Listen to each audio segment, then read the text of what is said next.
Hi, this is Chris Reynolds from the Los Angeles Times, here to give you another postcard from the West in the 3.4 million acres that is Death Valley National Park. It's a harsh but subtle place. The place most people start is Badwater, which is the lowest point in the United States.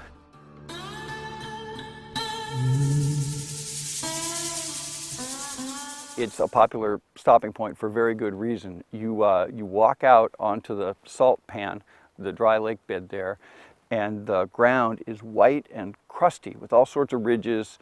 You feel that ground crunch underfoot as you walk out there, and the farther you walk, the smaller you get. It's an Alice in Wonderland thing. Once you're out in the middle of that, you feel really little.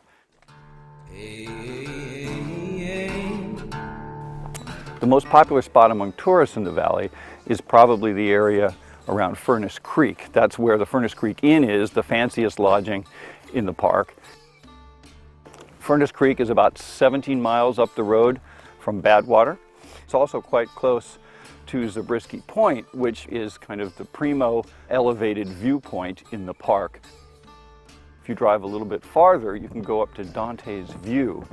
The fascinating thing about Dante's View is it's at 5,700 feet above sea level, and it's right above Badwater, which is 280 feet below sea level.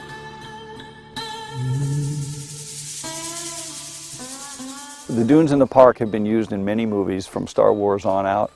My favorite thing is to arrive while it's still dark, hike out, find a dune you like, climb up to the top of it, have a seat, and just wait and watch color leach into the desert as the sun comes up.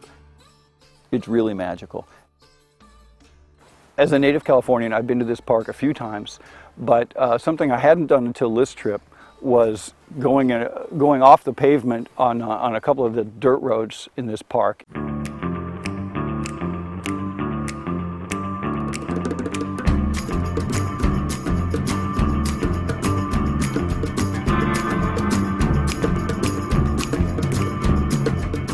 The road out to the racetrack is about 25 miles of dirt and rocks, heavy on the rocks.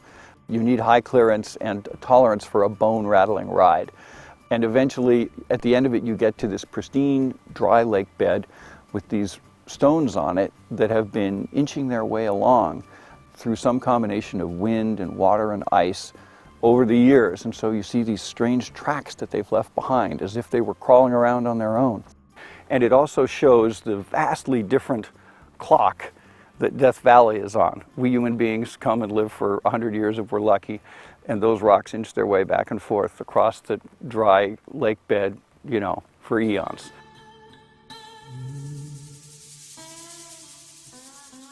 Death Valley Scotty was this character who claimed to be a miner out here in the early 20th century.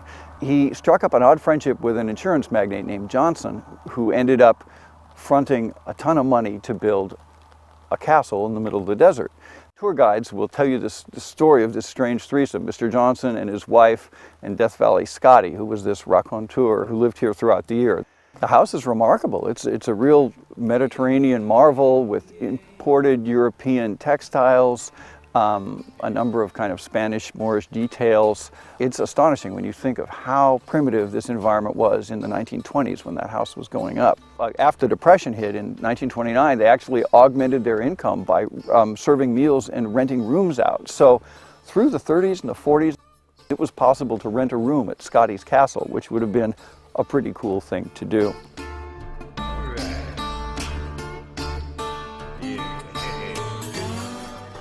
This is Chris Reynolds from the Los Angeles Times in Death Valley with another postcard from the West.